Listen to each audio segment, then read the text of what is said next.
하나님의 말씀은 역대하 3장 1절로 시작합니다. 우리가 성경을 읽을 때 구약, 신약 그러지 않습니까?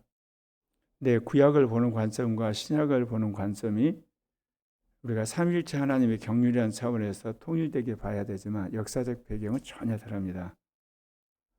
구약은 철저하게 종교와 정치, 경제, 사회가 하나로 통합된 그런 이게 왕정시대, 특별히 신정정치 시대였고, 물론 나중에는 이제 그들이 포로로 잡혀가게 되지만, 그러나 신약 시대는 철저하게 이 정치는 로마 황제와 그리고 분봉왕 또는 이제 빌라도 총독이 지고 있고, 기독교는 철저하게 종교 공동체였습니다. 교육 공동체고 가정 공동체.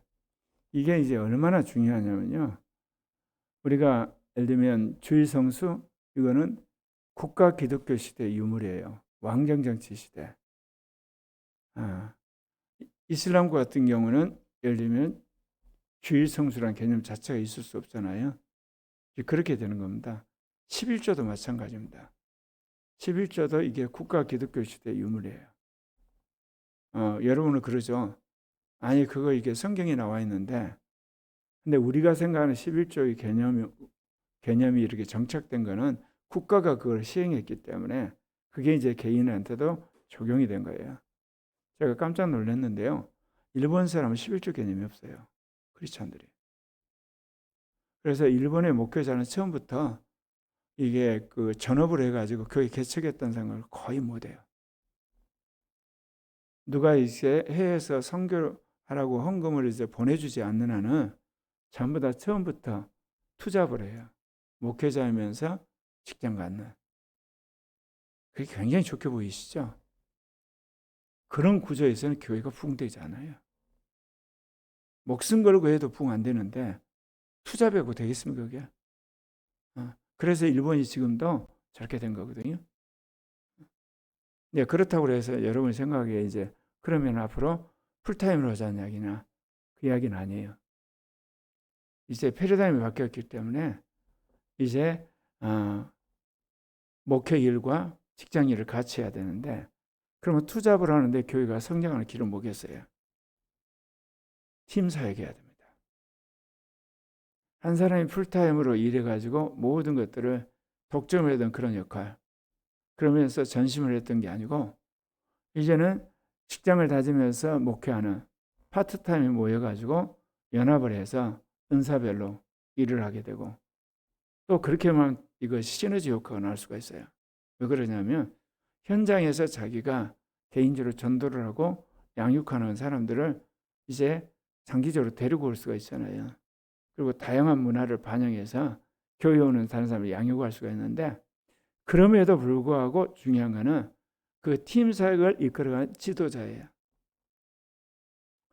영락교회가 한때 4명이 모여가지고 팀 목회한다고 해서 실패했지 않습니까? 팀 목회가 굉장히 이상적인 것 같아도 이게 실패합니다. 왜냐하면 4명이 있더라도 4명을 포용하는 팀 리더가 없으면 깨집니다. 합의해가지고 팀 목회해 본 적이 없어요. 공동체 사역하는데도 보면요. 공동체가 뭐예요? 합의해서 공동체 된 적이 역사상 그런 적이 한 번이 없습니다. 다 깨집니다. 지도자가 있어야만 그것도 공동체가 이루어지는 거예요. 이 말씀을 드린 건 뭐냐면 이제 시대가 이제 바뀌어서 우리가 어떻게 그리스도의 교회를 세워가느냐 그런 문제인데 특별히 성전에 관한 한 제가 말씀드린 것처럼 이 성막과 솔로몬 성전과 수룹바벨 성전 그리고 나중에 헤롯 성전 이제 앞으로 세워질 이스라엘은 그걸 인정 않거든요.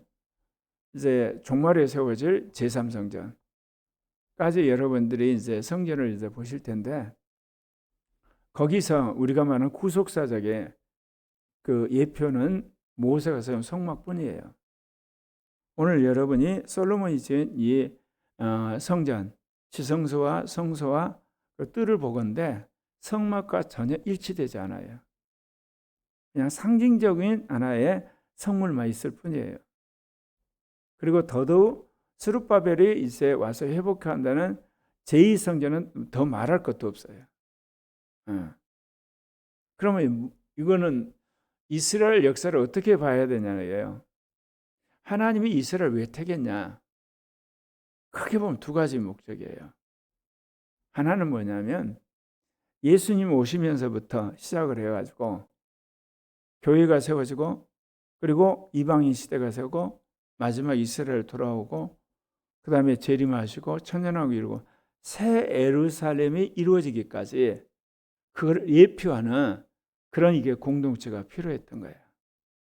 그러니까 출애굽한 이후로 이스라엘은 한마디로 예수님 초림부터 재림을 거쳐서 새하늘과 새 땅까지를 예표하는 그런 것들을 모세 오경 안에 집어넣고, 특별히 성막 구조와 더불어 제사장 제도 안에 다 집어넣어놨어요.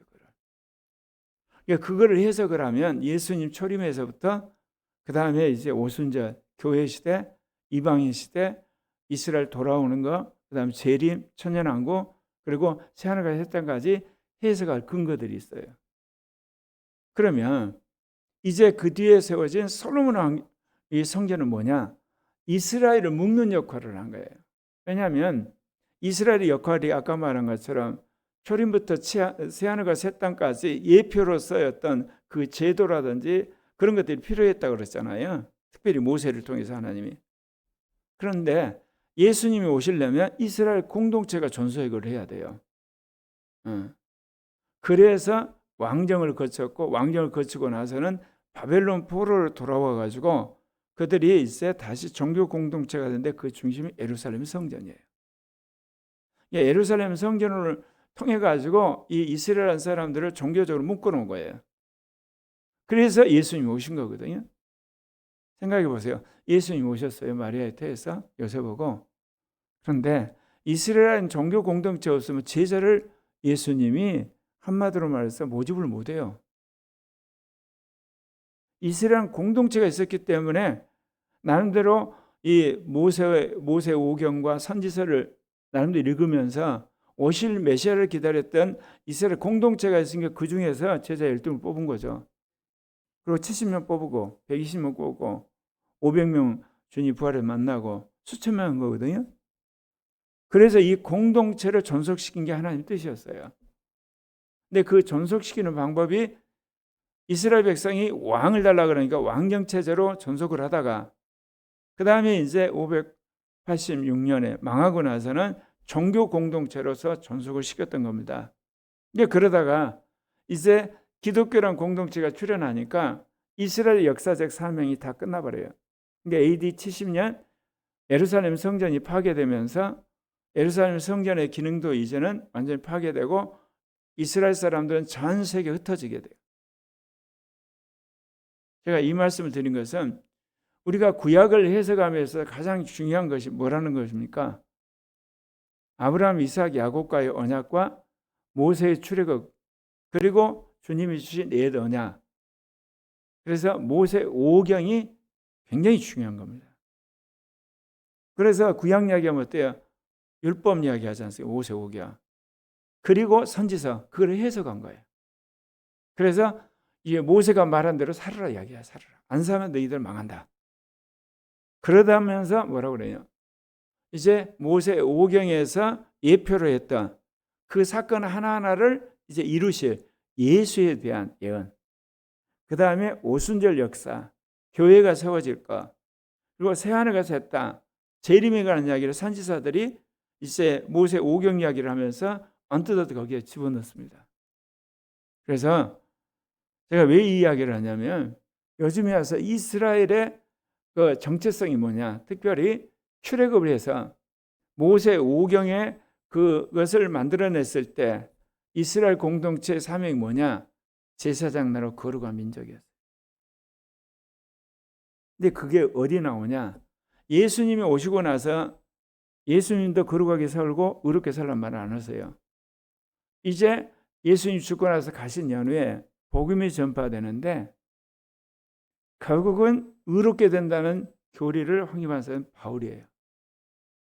그리고 우리가 보면 베드로 전후서에 보면 베드로 전서는 거룩하게 살으라고 그래요. 왕 같은 제사장, 거룩한 백성 이야기하거든요. 그때 모세가 말했던 제사장 나라 거룩한 민족이란 걸 신학적으로 베드로가 거룩한 공동체, 예를 들면 하나님 기뻐하시는 왕 같은 제사장 공동체로서 교회를 보는 거예요. 근데 그것도 거기서 완성된 게 아니고 어디서 완성되나요? 예수님 재림하셔서 천년왕국에서 거룩한 공동체 제사장 나라가 완성이 되는 겁니다. 그래서 창세기에서 말하는 생육하고 번성하라는 그 모든 것, 땅을 지배하라는 이야기가 거기서 이루어지고, 이스라엘의 약속한 모든 것이 거기서 이루어지고, 그리고 신약의 백성들에게 약속한 모든 것이 거기서 이루어지는 거예요. 그리고 나서 이제 새하늘과 새 땅에 영원한 나라로 들어가는 겁니다. 그거는 주님이 올해 들어와서 제3의 교회를 세우라 그러면서 우리의 목표를 뭐로 삼게 하십니까? 이기는 자와 성도를 세우라고 하는 말씀하시는 거잖아요. 그 이유가 주님이 거기에 있다는 겁니다. 그런데 이 거룩한 성도와 이 성도는 이미 창세전에 예정된 거예요. 근데 우리는 구원받는 자가 예정됐다는데 아니에요. 에베소 1장 4절에 거룩하고 흠없는 자가 예정이 됐어요. 그러면 예수를 믿어서 구원받은 이 우리로 영생 얻는 것은 뭐냐? 아담과 하와가 범죄하기 때문에 예수가 오심으로 주어진 영생의 길이에요. 그러니까 하나님의 뜻은 뭐예요? 영생한 걸 뛰어넘어서 거룩하고 흠없는 자를 만드는 거예요. 그래서 이스라엘을 제사장과 거룩한 민족이라고 이야기한 거예요. 논리적으로 생각을 하면 어떻게 해야 되겠어요? 바울이 말한 것처럼 구원의 공동체 이야기를 해야 되거든요.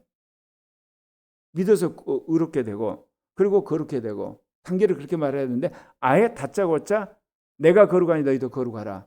너희는 제사장 내 거룩한 민족이라고 그래요. 그건 뭐냐? 성경 해석을 지금까지 우리가 한마디로 말하면 초보적으로 하는 거예요. 예수 믿고 구원받 아니에요. 그거는 기초에 불과해요. 거룩하고 흠없는 자를 만드는 거예요. 거룩하고 흠없는 공동체가 출현해야 되는 거예요. 근데 왜 이게 출현하냐?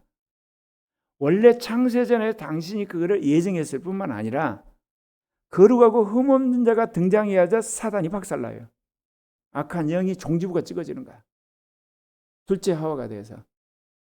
그래야 주님이 재림하시는 거예요. 그래야만 우리가 말하는 새하늘과 새 땅에 새 예루살렘에 들어갈 수가 있는 거예요.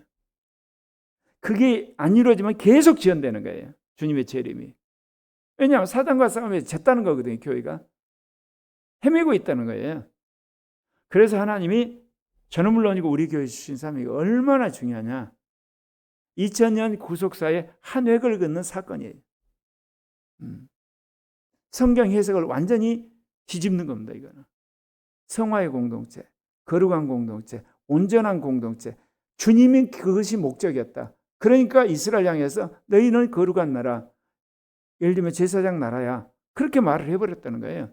그 이야기는 뭐냐? 이스라엘이 이미 망할 거라 하나님 아셨어요. 그렇기 때문에 주님이 이스라엘을 다시 회복 안 시키세요. 그렇잖아요. 바벨론 포로에 돌아오면 우리는 나라를 회복할 것 같잖아요. 물론 나중에 마카비 반란을 해서 그들이 잠시 이게 회복을 해요. 근데 망해요. 노마한테.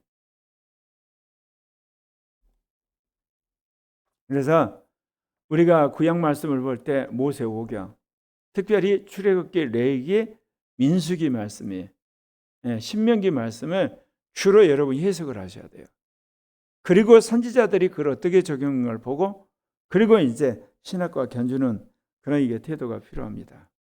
솔로몬이 예루살렘 모리아산에 여호와의 전 건축하기를 시작하니 그곳은 전에 여호와께서 그의 아버지 다윗에게 나타난 곳이다. 여부스 사람 오르나는 타작마당이다. 그런데 이 사건이 언제 일어나냐면요. 사무엘하 24장에 일어나요. 여호와께서 다시 이스라엘을 향하여 진노를 하사 그들을 치시려고 작정을 하셨어요. 그런데 그 방법이 뭐냐? 다윗을 격동시켰어요. 이스라엘 심판하려고 다윗을 격동시켜서 다윗으로 하여금 오만해가지고 인구조사를 하게 해요. 그래서 다윗이 인구 조사를 하는데 요압이 반대하잖아요. 그런데도 불구하고 다윗이 시켜요. 인구 조사를 하고 와서 보고를 하니까 다시 그때서 깨달아요. 그가 마음에 자책을 하면서 하나님 앞에 큰 죄를 지었다고 그가 이제 회개하면서 종의 죄를 사하여 달라고 이야기를 하거든요. 근데 이미 엎질러진 물이에요. 근데 회개할 때 하나님이 회개를 들으시고 용서할 때가 있어요. 근데 어떤 때는 회개해도 하나님 몇 때릴 때가 있어요. 우리 회개하면 하나님이 다 매 안 때린다 그러질 않아요. 선지자 갓이 와서 이야기를 해요. 세 가지 재앙 중에 하나를 택해라. 7년간 기근으로 고생할래. 3개월 동안 대적에 쫓길래. 3일 동안 온역으로 이스라엘 백성이 죽는 거 택할래. 그러니까 다윗이 3일 동안 온역으로 죽는 거 택하죠. 하나님 직접 선보시는 거. 근데 그 사건을 보고 나서 다윗이 얼마나 마음이 아팠겠습니까? 그러니까 하나님이 죽음의 사자를 보냈댔는데 오르난 타작마당에 도닥해서 딱 재앙이 그쳐요. 그때 또 선지자 갓이 뭐라고 그러냐면 이 타작마당에 제단을 쌓고 하나님 앞에 번제를 드리라고 합니다. 바로 그 자리를 이야기하는 거예요. 그런데 이 모리아산이 또 어딘지 아시죠? 이삭이 제물로 드림받은 장소예요.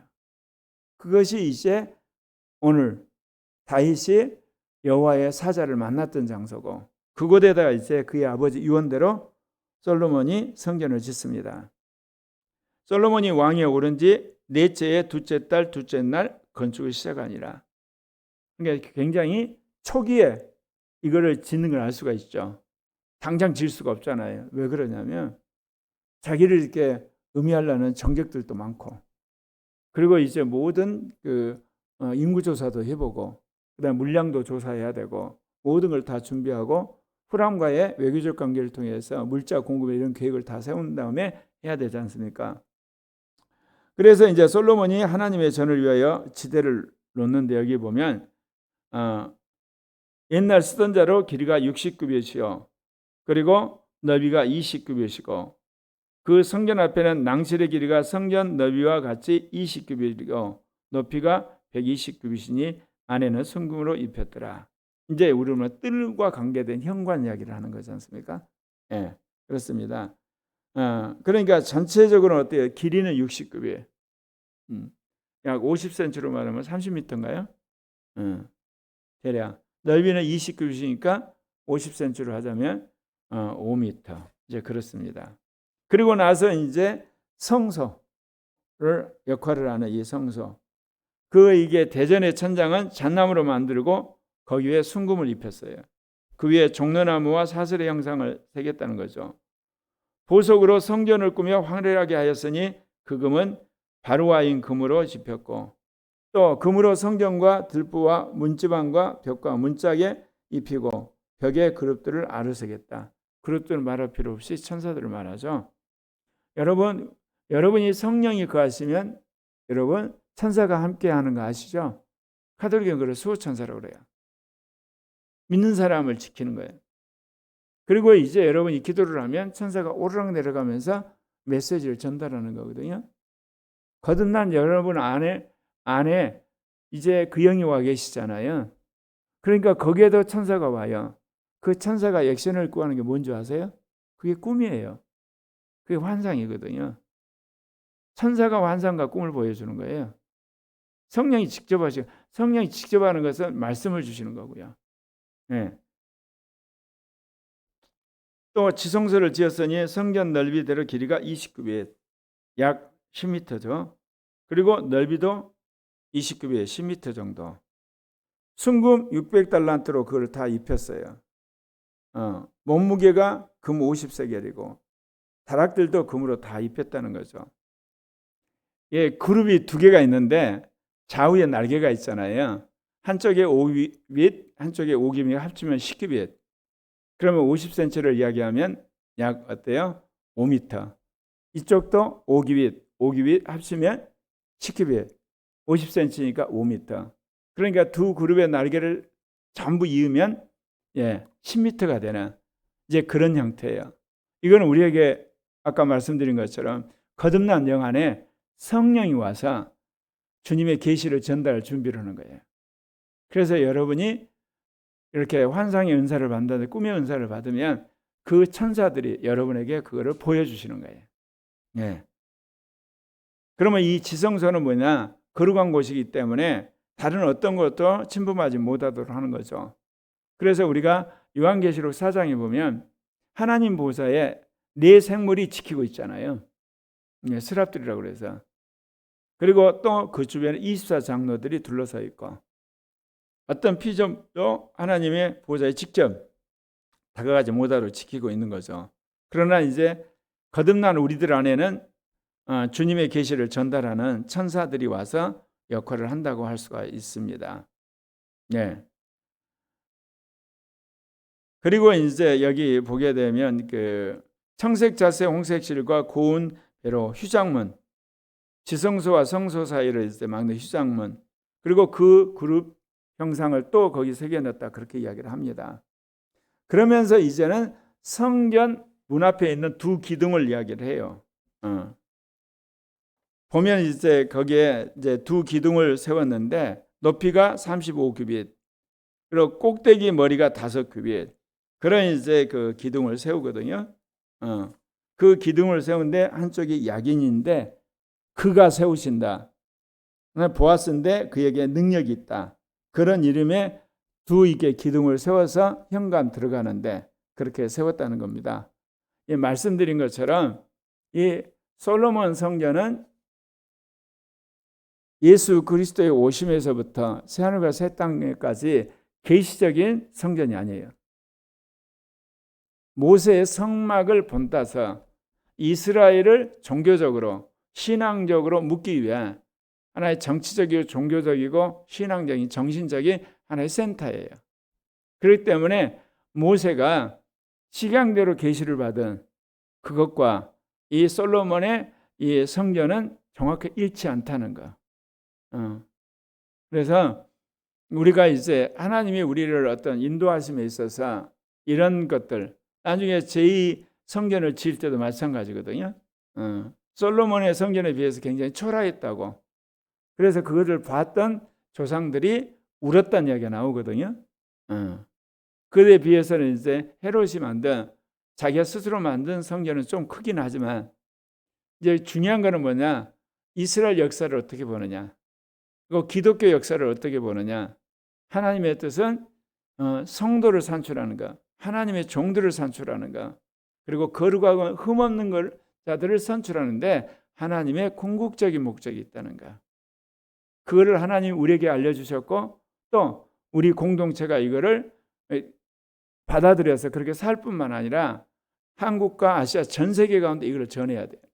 물론 이 성화에 대한 말씀은 일찍이 웨슬리가 자신이 이게 거룩한 삶을 추구하다가 좌절한 끝에 모라비안 교도들의 집회에 가서 성령을 받으면서 그가 이런 성화에 체험하면서 한때 개신교 안에 퍼졌는데 그래서 감리교가 그렇게 출발하고 성결교가 그 성결을 요구를 하고 그것 때문에 사람들이 거룩한 열망 때문에 이 성령세를 사모했거든요. 근데 성령세를 사모해서 성령 받고 나서는 이 성화 운동이 성령 운동에서 사라져 버렸어요. 결국은 지나서 하나님이 우리 제2 성령 운동을 하는 제3의 교회를 통해서 이제 성화 운동이 아니라 성도를 산출하는 것, 하나님의 종들을 산출하는 것, 거룩하고 흠없는 자들을 산출하는 것, 14만 4천의 무리를 나라와 족속과 백성에 산출하라는 그 명령 우리에게 주신 거예요. 기도하십시다.